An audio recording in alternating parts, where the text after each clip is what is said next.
Hi there, I'm Eric. I'm the writer and director on Dresden 1957.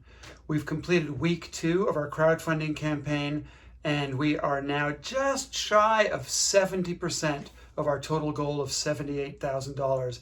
That's incredible, and I want to thank everyone who's got us this far already. We've already had 75 people contribute to this project, which is absolutely amazing. I also want to say a few other things here. I'm going to thank each of you, by the way, so stand by for that. But I want to mention that we've been having help since we began this project, actually. We've had incredible help from people like Wayne Hoogstein. In Dutch, his name would be something like Weert Hoogstein. Wayne's been incredibly generous with his time, driving us to the various sites here, lending me books on Dutch immigration to help me understand more about this story and the background of this story. Wayne's late wife, Eefke, was someone who lost family members in this cave-in. And Wayne is actually in the film. You'll see Wayne when the film is finally ready. So Wayne's an example of the incredible help we had. Another one is Marie Carter. Marie is a journalist and historian based in Dresden. She runs the Dresden Virtual History Group and, importantly, the archives, actually. She's created an archives of Dresden history there and has been very generous with her time. And she's also interviewed. You'll also see her in the film as well. Then someone like Doug Goudreau, another Dresden resident, who has some kind of magic touch, finding documents. For example, I never thought we'd find the inquest minutes, but he found them. He found the minutes of the inquest that happened 1 month after the cave-in. Or more recently, he found the plans, the engineering drawings. This is what my father would have been tasked with as a junior engineer in Dresden, making sure it was built according to these plans. Well, now we have those plans, which is absolutely incredible. So I would really want to acknowledge Doug and Wayne and Marie and many, many other people who've been helping, as well as people who've been supporting this project financially. So let's get to it. So this past week, we've had contributions from anonymous TP, last name T. Thank you so much, T and P. We've also had a contribution from anonymous SL. Thank you, SL. From Sid Usprich. I'm not sure the correct pronunciation, Sid, but thank you so much for supporting this project. And from Byrne, I think the last name is Clark. Thank you, Byrne. A very generous contribution from anonymous RK, who will provide drone services. So we'll be able to do overhead drone, and we'll do actually a 3D scan of the riverbank where the cave-in occurred. That will allow us to build a 3D model and in the film show what it looked like and how the excavation proceeded and also how the cave-in happened. So that's incredibly generous from RK. Thank you. Thank you to Carol Brewer, Robert Solomon, and Tom Bayvoet. Thank you so much. Now, Tom has a podcast, and I think he will interview me soon. Tom is the editor of Dutch the Media, a magazine. And also, Tom was very generous and made a very generous contribution to this project as well. So thank you, Tom.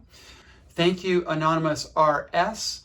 And this week there was one of my former students, Jeffrey Cheng. Jeffrey was a pretty keen history student. And I want to thank you, Jeffrey, for contributing here to what will be the next history lesson you get from me, Dresden 1957, when the film is done. And thank you for helping make that happen. For friends and family, I want to thank Jim Feely, who's a documentary filmmaker based in San Francisco. I've actually worked with Jim on multiple occasions in my job at Adobe. And also, Jim's been super helpful with advice and guidance for this project as well. So thank you, Jim. Thank you to Seth and Diane in New York. Seth Bornstein, his first novel is Swimming to Jerusalem. It is a beautiful, incredibly touching story. We need more stories like that in this world, I gotta tell you. And I really recommend Seth Bornstein's first novel, Swimming to Jerusalem. And thank you, Seth and Diane, for contributing. Thank you also to Christopher Steinrook, my godson, who has a woodworking shop in San Francisco where he does workshops with people who want to touch wood, work with wood again. Thank you, Chris. Thank you also to my cousin Martijn Kroon, and also to Martijn's father and mother, Frank Willem and Marianne, my uncle and aunt. At this point, that side of the Kroon family has, all of them have contributed to this project. Thank you so much. And other side of the family, take this as a challenge. You can do it too.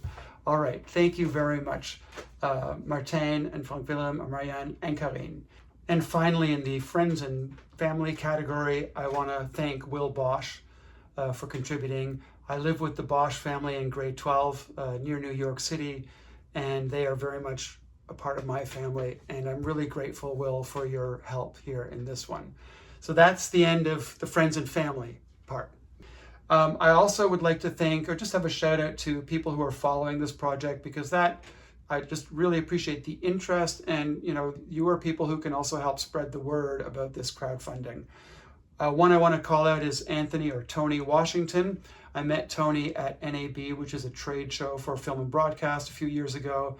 And we had a long conversation. Tony, remember talking about a kind of an immersive film experience about prehistory and about the sort of the story of how humanity came to be what we are? I still want to make that film, Tony, and I hope we're going to talk about that. I want to thank fellow filmmakers who are on Seed and Spark. Eric Scrimstad, Jack Ford, Bethany Kay, Dema Strasbau, and Ramos Lopez Yarilis. Thank you all for supporting my project, and best of luck with your own film projects. Thank you to other followers, Christian Belter, Hyde Casey, Taylor Husser, and Joy Angel. Thank you, supporters. Thank you, followers. And just thank you, everyone, for this incredible support. We have 2 weeks to go. We're at halfway point right now. So 2 weeks to raise the final 30% or more. I'd love to go past our goal if we can. So please continue to spread the word and share the word about this project. I also want to mention that we're going to do a live stream next week on Monday, which is Canada Day for us Canadians. And so at noon Eastern Time, I'm going to share that, the details and the link about that in another message. But you'll have a chance this week to send questions. And I'll be joined on that live stream by John Hovius, whose father and brother both died in the cave-in, and who has very poignant memories of leaving Holland and then those early years in Canada. So I'm looking forward to that, and I hope that you'll join us for the live stream next Monday, July the 1st at 12 noon. Thank you all. Bye-bye.